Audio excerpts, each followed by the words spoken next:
साथियों, मेरा नाम है दिनेश और आप सभी का बायोबाइट्स के इस शानदार प्लेटफॉर्म पर स्वागत है। आज हम जिस विषय पर चर्चा करने वाले हैं वो दरअसल उन सब स्टूडेंट के लिए अलर्ट है जो एम्स जैसी इंडिया की नंबर 1 मेडिकल कॉलेज के अंदर फार्मेसी, पैरामेडिकल, नर्सिंग जैसे कोर्सेज को करने का सपना देखते हैं या फिर किसी भी अच्छे मेडिकल कॉलेज के अंदर नर्सिंग, पैरामेडिकल जैसे कोर्स करना चाहते हैं।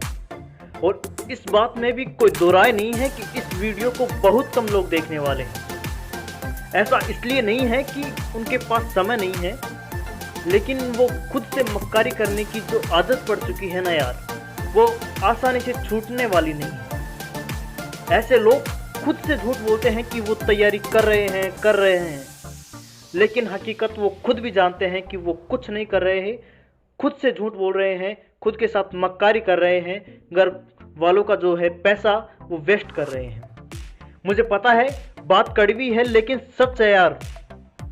अगर आप सच में एक अच्छे संस्थान के अंदर जाना चाहते हैं और अपने माता पिता को आपके ऊपर गर्व करने का एक अवसर देना चाहते हैं और अपने परिवार का पैसा बचाना चाहते हैं, तो आज ही तैयारी करना प्रारंभ कर दीजिए।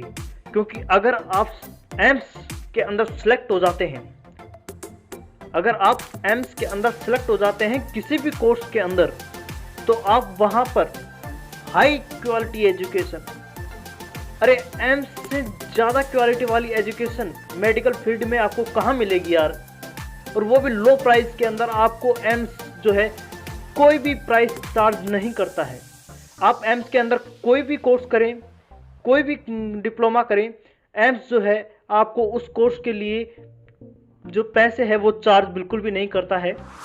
एम्स आपसे एजुकेशन के लिए कोई चार्ज नहीं लेता है और कोर्स करने के बाद 1 साल तक खुद के हॉस्पिटल में काम करने का अवसर देता है। एम्स जो है आप जैसे आपने नर्सिंग की, 4 साल के बाद में जैसे आपकी नर्सिंग कंप्लीट हो जाती है, उसके बाद में 1 साल तक आपको एम्स खुद के हॉस्पिटल में काम करने का अवसर देता है।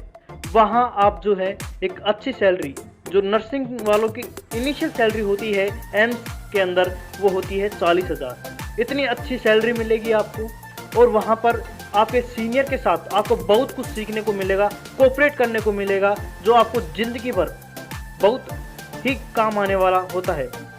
ठीक है, उसके बाद में भी आपको एक एग्ज़ाम देना पड़ता है। जैसे हर कॉलेज के अंदर लास्ट में एक एग्ज़ाम लगता है, वहाँ पर भी एग्ज़ाम लगता है। और आप अगर उस एग्ज़ाम में एक अच्छा प्रदर्शन करते हैं, आप बहुत अच्छा प्रदर्शन करते हैं, तो एम्स आपको अपने हॉस्पिटल के अंदर परमानेंट जॉब दे देता है। फिर आप वहाँ पर जो है लाइफ टाइम परमानेंट जॉब कर सकते हैं एम्स के अंदर। एक बात मैं आपको फिर से बता देना चाहता हूँ कि एम्स के अंदर प्रवेश लेना इतना आसान नहीं है। एम्स के अंदर प्रवेश लेने के लिए आपको जो चाहिए वो चाहिए कड़ी मेहनत, ट्यूशन प्रैक्टिस। एम्स अपने एग्ज़ाम के लिए कोई अलग से सिलेबस डिसाइड नहीं कर रखा है कि हम इस सिलेबस से लें। सिलेबस वही है 12th 11th की सारी पीसीबी की जितनी भी बुक्स हैं जो आपने बोर्ड के लिए तैयारी की थी, वो सारी बुक्स वही हैं। क्वेश्चन भी वही आएंगे, लेकिन जो वहाँ पर क्वेश्चन आएगा वो क्वेश्चन आपके माइंड को घुमा देने वाला होगा। उन क्वेश्चन को वही स्टूडेंट टैकल कर पाएगा जो स्टूडेंट बहुत सारी अपने पीछे कड़ी मेहनत रखता है, बहुत क्वेश्चन की प्रैक्टिस करके आया है। काफ़ी मेहनत करने वाले स्टूडेंट वहाँ पर टिक पाएंगे। अब यहाँ पर स्टूडेंट का जो सबसे कॉमन सवाल बनता है कि तैयारी कहाँ से स्टार्ट करें और कैसे तैयारी स्टार्ट करें। आप 12th में हैं या 12th पास कर चुके हैं, इस बात से कोई फर्क नहीं पड़ता है। आपको रोज 2 से 3 घंटे नर्सिंग या पैरामेडिकल जिस भी कोर्स के लिए आप तैयारी करना चाहते हैं उसके लिए निकालना पड़ेगा। आपको रोज उसके लिए 2 से 3 घंटे निकालने पड़ेंगे। आपको हर एक एक्सक्यूज को पीछे छोड़ना पड़ेगा। और ऐसा कहा जाता है कि किसी भी एग्जाम को देने से पहले अगर आप उसके PYQ कर लेते हैं और PYQ से एग्जाम पैटर्न और उसके एग्जाम के लेवल का पता लग जाता है, तो यकीनन आप उस एग्जाम को 50% वहीं पर पास कर चुके होते हैं। इसीलिए आपको पता लग रहा होगा कि PYQ जो पिछले सालों के अंदर क्वेश्चन पूछे गए हैं उनको एग्जाम से पहले करना कितना इम्पोर्टेंट होता है। और आपको भी पता है कि एम्स का पेपर जो होता है वो कंप्यूटर बेस्ड होता है, जिसकी वजह से स्टूडेंट को पिछले सालों के पर्सन नहीं मिल पाते हैं, क्योंकि कंप्यूटर बेस्ड होता है और एम्स अपने पेपर किसी भी साइट पर रिलीज नहीं करता है, किसी को भी नहीं देता है। इसीलिए स्टूडेंट जो है परेशान होता रहता है, कभी इधर जाता है, कभी इस प्लेटफॉर्म पर जाता है, कभी उस प्लेटफॉर्म पर जाता है PYQ के लिए कि प्रीवियस ईयर क्वेश्चन कहाँ से मिले। हम भी ऐसे ही परेशान हुए थे जब हमने तैयारी की थी, और हम भी गूगल यूट्यूब से बस सर्च करते रहते थे, जब कहीं पर 2 क्वेश्चन, कहीं से 5 क्वेश्चन ऐसे ही मिल जाते थे। लेकिन वो सब क्वेश्चन मिलते थे जो कहीं से 2 क्वेश्चन, कहीं से 5 क्वेश्चन मिले थे, वो क्वेश्चन भी हमारे काम नहीं आ पाए यार। काम क्यों नहीं आ पाते हैं? काम इसलिए स्टूडेंट को नहीं आ पाते हैं क्योंकि आप अगर आज कुछ पढ़ रहे हैं तो उसको आपको 2 महीने के बाद उसको याद रखने के लिए आपको रिवीजन करना पड़ता है। और रिवीजन तभी किया जा सकता है जब आप किसी एक स्टडी मटेरियल से, एक प्लेटफॉर्म से कुछ भी गेन कर रहे हैं, कुछ भी पढ़ रहे हैं, वो एक स्टडी मटेरियल से, एक प्लेटफॉर्म से पढ़ रहे हैं, तो आप जो है उसका रिवीजन कर पाएंगे, आप उसको रिवीजन के टाइम पर यूज कर पाएंगे। अगर आज आपने इस प्लेटफॉर्म से 15 क्वेश्चन देख लिए, दूसरे क्वेश्चन से कुछ क्वेश्चन देख लिए, तो आप जब रिवीजन करने बैठेंगे तो आपको खुद को याद नहीं रहेगा कि आपने कौन से क्वेश्चन कहाँ से देखे थे, कौन कौन से प्लेटफॉर्म से देखे थे। क्योंकि PYQ करना बहुत ही ज़रूरी है और कहीं मिलते भी नहीं हैं। PYQ जो एम्स के हैं वो PYQ बहुत ही रेयर मिलते हैं। इसीलिए हमने आपके लिए अलग एग्जाम की बहुत सारी बुक परचेज की हैं ताकि आपको परेशान ना होना पड़े, क्योंकि पेपर तो किसी को भी नहीं मिलता है यार। देखो, पेपर तो किसी को भी नहीं मिलता है, इसलिए बुक वालों को भी नहीं मिला होगा। जिससे हमने बुक परचेज की है, बहुत सारी बुक हैं उनको परचेज की हैं, उनको भी बुक तो नहीं मिला होगा। लेकिन जो उनके ऑथर होते हैं वो अपनी बुक में वो क्वेश्चन लिखने के लिए क्या करते हैं कि जिन स्टूडेंट ने पैरामेडिकल, नर्सिंग जिसके एग्ज़ाम दिए हैं, उनको सेंटर से बाहर आते ही पूछा जाता है कि आपको क्या क्या क्वेश्चन पूछे गए हैं, क्वेश्चन के बारे में पूछा जाता है उनसे। तो जिन स्टूडेंट को कुछ पता होता है, जो कुछ याद रहते हैं क्वेश्चन, वो क्वेश्चन बता देते हैं उन्हें, और ऑथर अपनी जो है बुक के अंदर उन सभी क्वेश्चंस को इन्वॉल्व कर लेता है। ठीक है, बात यहाँ तक आ गई।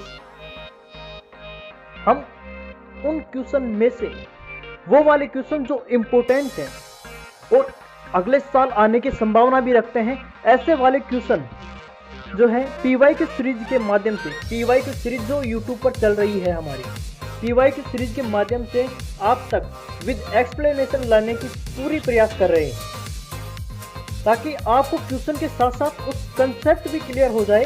क्योंकि आप जानते हैं कि जो क्वेश्चन है जो पिछले सालों में आया हुआ है, उसके वापस आने की, रिपीट होने की संभावना जो है वो कम होती है, और उसी कंसेप्ट को रिवीजन या फिर आप बोल सकते हैं उसी कंसेप्ट को बार बार आने की जो संभावना होती है वो बहुत ज़्यादा होती है।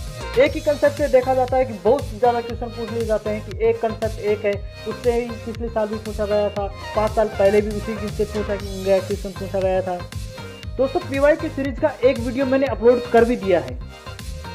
मैंने जो वीडियो अपलोड किया है PYQ सीरीज का, उस पर आप सभी स्टूडेंट का जो रेस्पॉन्स आया है ना यार, वो कुछ अच्छा नहीं आया। आप समझ सकते हैं आपके लिए मैंने इतनी सारी बुक खरीदी है ताकि आपको परेशान ना होना पड़े। उसके बाद आप तक वीडियो पहुंचाने में बहुत समय और मेहनत लगती है दोस्तों। कई बार तो दोस्तों वीडियो इसलिए भी अपलोड नहीं हो पाते हैं क्योंकि डाटा पर्याप्त नहीं हो पाता है, और उन सब के बाद भी अगर आपका वीडियो के ऊपर ऐसा रेस्पॉन्स देखने को मिलता है तो वो बिल्कुल भी अच्छा नहीं है। वो वीडियो आपके लिए है, आप अपनी प्रिपरेशन में उनको यूज लें और हमारी मेहनत आपके काम आए। इसलिए दोस्तों, चैनल को ज़्यादा से ज़्यादा अपने दोस्तों तक साझा करें और अपने चैनल को सब्सक्राइब करके रखें, क्योंकि चैनल नया है और आपका चैनल है, इसलिए आपको बड़े लेवल तक ले जाने की जिम्मेदारी जो है, इस चैनल को ग्रोथ कराने की जिम्मेदारी जो है, आपको इस छोटी सी फैमिली को एक बड़ी फैमिली जिसमें बहुत सारे स्टूडेंट तक हम अपनी बात को पहुंचा पाएंगे, वो फैमिली आपको बनानी है, वो आपकी जिम्मेदारी है। और हमारा आपसे ये वादा रहेगा कि हम आपके लिए जो क्वालिटी कंटेंट है वो हमेशा लाते रहेंगे। और हाँ, आपका जो कमेंट होता है ना, वो हमें बहुत मोटिवेट करता है आपके लिए और भी बहुत ज़्यादा अच्छे वीडियोज़ लाने के लिए, इसीलिए आप कमेंट भी करते रहें। मिलते हैं एक और नेक्स्ट वीडियो में, जहां पर बात करेंगे हम PYQ सीरीज के बारे में, पिछले पूछे गए क्वेश्चंस के बारे में। तब तक मुस्कुराते रहिए और पढ़ते रहिए। धन्यवाद।